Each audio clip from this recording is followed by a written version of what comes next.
Welcome back once again to howtocookgreatfood.com. On the menu today we're going to be making some vegetable spring rolls. Chef June is in the house.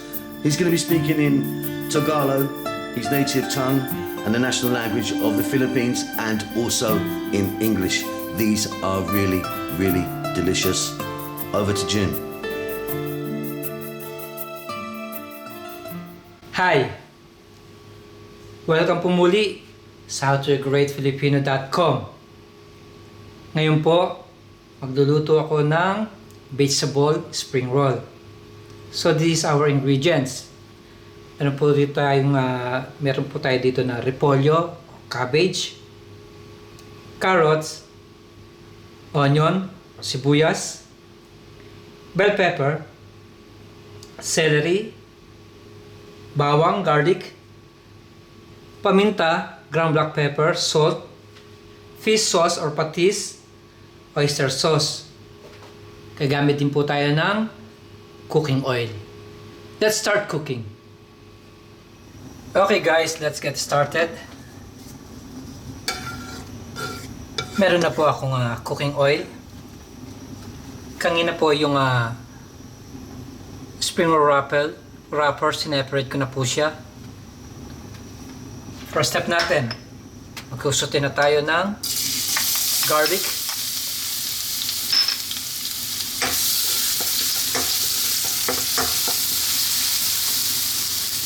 Then we will add our celery.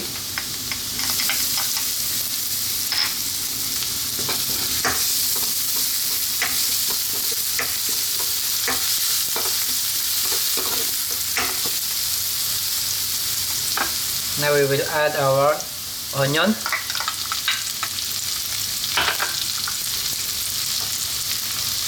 Carrots. And we will cook this for about 2 minutes.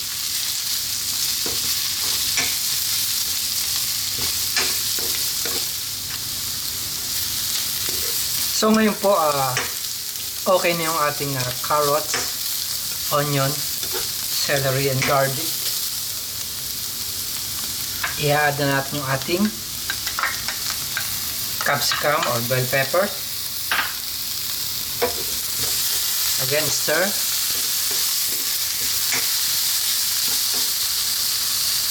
Yan po, mag-add tayo ng cabbage.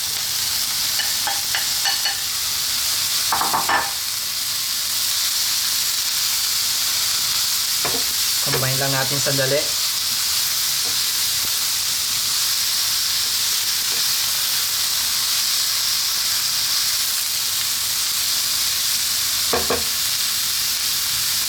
Now we will add the ground black pepper and salt.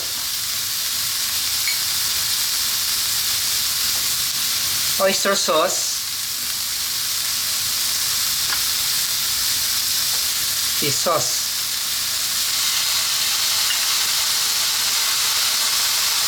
Splash of water.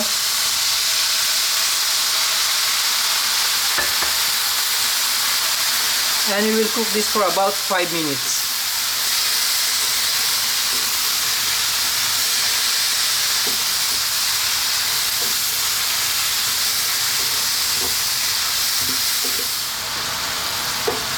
Okay guys, this is done. Turn off the heat. We will set this aside for about 10 minutes. And then we will start wrapping it to our spring roll wrapper. So okay po, ito po yung ating vegetable mixture. Ready na rin yung ating spring roll wrapper. So i-cool down lang natin siya ng mga 10 minutes. Once na malamig na siya, mag-start na po tayong mag-roll.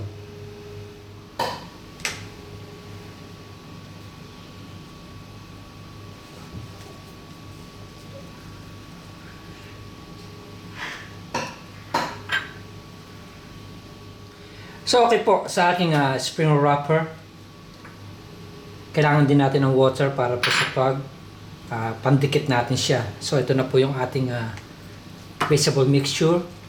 Kuha lang tayo ng 1 spoon.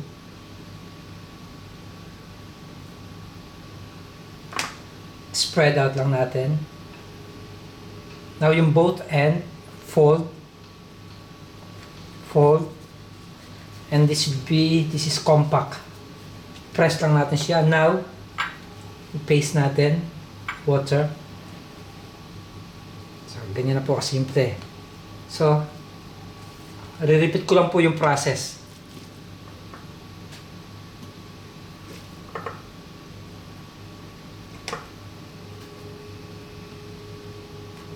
Fold.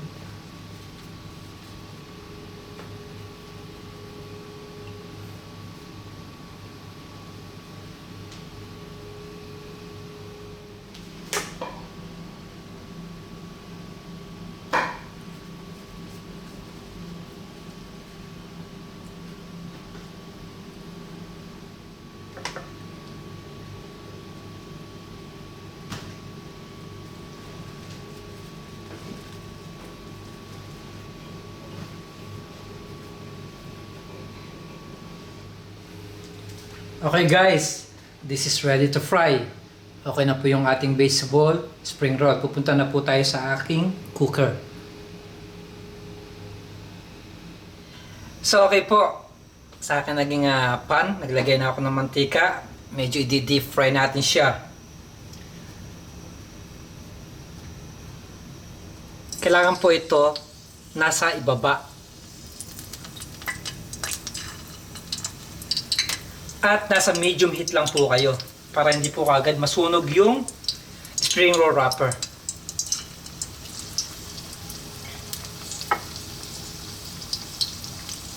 So lulutuin lang natin siya ng mga 6 to 7 minutes dahil po yung vegetable cook na.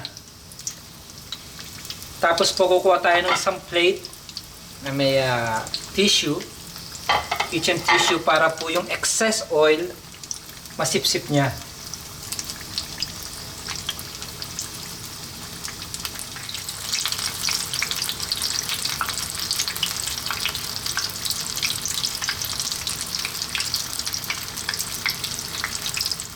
Okay guys, again, second batch.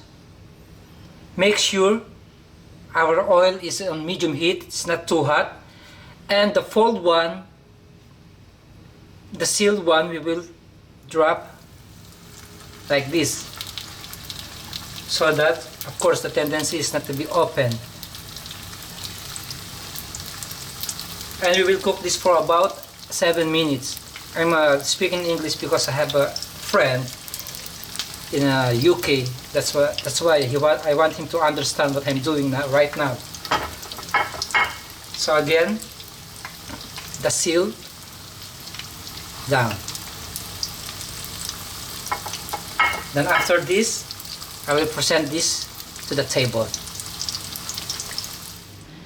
Okay guys, this is it. This is our finished product of vegetable spring roll. Thank you for watching howtogreatfilipino.com. Maraming salamat po. Mabuhay!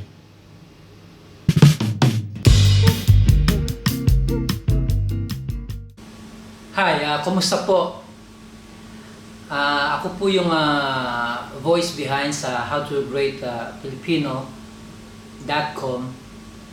Ngayon po, nag-switch po ako sa Junior's Tagalog Cooking Channel.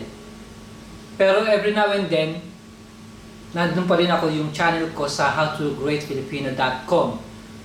Ngayon, sa bawat video po, ilalagay ko po yung link sa umpisa at sa huli ng aking video. Sana po magustuhan ninyo at mag-subscribe, comments, click like. Maraming salamat po. Mabuhay!